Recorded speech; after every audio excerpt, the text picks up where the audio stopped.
નમસ્કાર વિદ્યાર્થી મિત્રો, ઓનલાઈન એજ્યુકેશનમાં આપ સૌનું સ્વાગત છે। ધોરણ 11 વિષય જે છે તે ગુજરાતી અને ગુજરાતીની અંદર અભ્યાસક્રમ મુજબ આપણે પાઠ નંબર 8 ઉપર આગળના 7 વિડિયો તમે જોઈ ગયા અને હોમવર્ક જે આપું છું એ રેગ્યુલર બધા કરતા નથી એટલે મહેરબાની કરી હોમવર્ક રેગ્યુલર બધાએ મોકલવું। પાઠ નંબર 8 જે છે કે બુરાઈના દ્વાર પરથી, લેખક ઝવેરચંદ મેઘાણી, જન્મ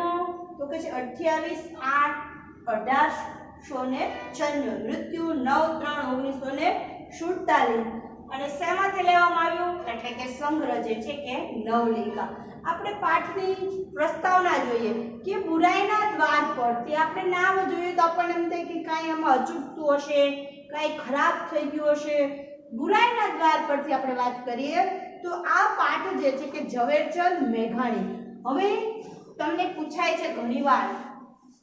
પાઠનું નામ, લેખકનું નામ, સંગ્રહ, તો આ બધું જ આપણે આ લખીએ છીએ તમારે તૈયાર કરવાનું છે કે છે। તો આપણે વાત કરીએ કે બુરાઈના દ્વાર પરથી નવલિકા જે છે એના લેખક તો કે છે ઝવેરચંદ મેઘાણી। સરસ મજાના પાઠની અંદર જમન અને જમકુનું દાંપત્ય જીવન વિશે આપણને વાત કરી છે કે છે જમન અને જમકુ બંને દાંપત્ય પતિ પત્ની છે અને બંનેના જીવનની અંદર કેવી ઘટનાઓ ઘડે છે એની વાત આપણા સમક્ષ એમણે સરસ મજાની રીતના વાત કરી છે। જમકુનું જન્મનું સુમેળભર્યું સ્નેહાળ દાંપત્ય જીવન તે આલેખ્યાલું છે। સાથે ને સાથે મહેનત મજૂરી કરનાર માણસો જીવનભર પરસેવો પાડે તો પણ તેમના જીવનમાં દારૂણ, ગરીબી અને શોષણ લખાયેલા છે। આ પાઠને તમે જુઓ કે જમન અને જમકુ બંને પતિ પત્ની છે, ખૂબ મહેનત કરે છે અને મહેનત કરી અને જે એમની જીભડા એટલે કે મતીરા, જે આપણે અહીંયા મતીરાની જે શિષ્ટ ભાષામાં આપણે તે જીભડા કહીએ, એ બંને પોતાના વાડામાંથી લઈ અને વેચવા માટે શહેરમાં આવે છે। પીઠની અંદર, પીઠ એટલે કે માર્કેટની અંદર બંને બેસે છે અને એ જીભડા વેચે છે, બંને વેચતા હોય છે। એ દરમિયાન એમને જે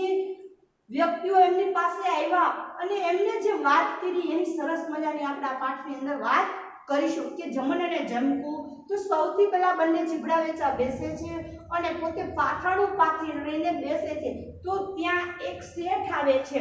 અને એ જીભડા જે છે એ સસ્તા ભાવમાં માંગે છે, પણ જમન અને જમકુને તે પોસાતું નથી એટલે જીભડા આપતો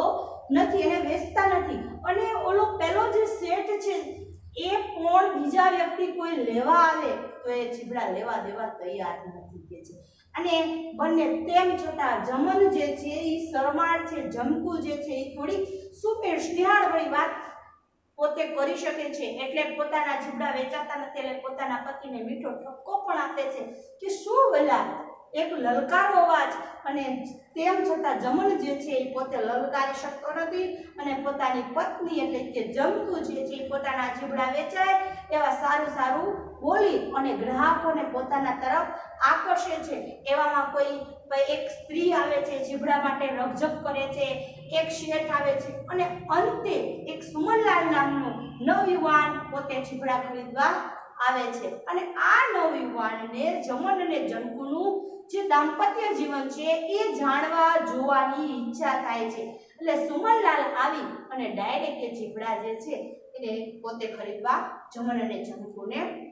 કહ્યું કે છે અને એ જીભડા જે છે એ ખરીદી લે છે કે છે। તેમ છતાં જમન અને જામકુ 3 દિવસે પોતાના જીભડા વેચી અને પોતે આનંદ કરતા કરતા પોતાના ઘરે પાછા જવા જાય છે, પણ જમકુ કહે છે કે અહીંથી મારું પિયર અમરાપર જે છે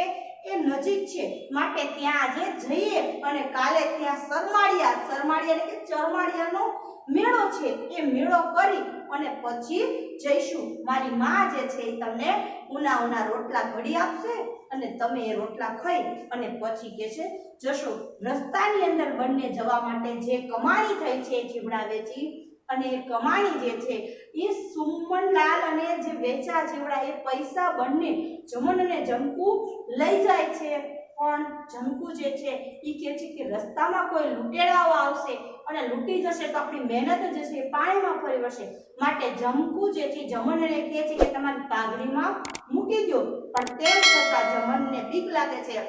એટલે જમકુ જે છે એ પોતાની સાડીના છેડે બાંધી લે છે અને કહે છે કે કયો માયનો લાગે છે આપણને લૂંટે, કારણ કે મેં બાધા રાખી છે. આમ ગામઠી જીવન અને દાંપત્ય જીવન બંને જે છે એ સરસ મજાનું જીવે છે અને ત્યાર પછી બંને જે છે આગળ જતા જાય છે, અમરાપરની સીમમાં પહોંચે છે એટલે શિયાળ બોલે છે અને ગામ તરફ દીવા પ્રકાશ થાય છે. આ પાઠની અંદર જમન અને જમકુનું દાંપત્ય જીવન અને સાથે ને સાથે બુરાઈના દ્વાર પરથી એટલે કે જે ગરીબીના દ્વારે ઊભો છે એ વ્યક્તિની કેવી દશા થાય છે આ પાઠ દ્વારા આપણને જોવા મળે છે. આગળના વિડિયોની અંદર આ તો માત્ર આપણે પ્રસ્તાવના જોઈ, આગળની વિડિયોની અંદર આપણે બુરાઈના દ્વાર પરથી જે પાઠ છે એનો સારાંશ આપણે જોઈશું. ન સમજાય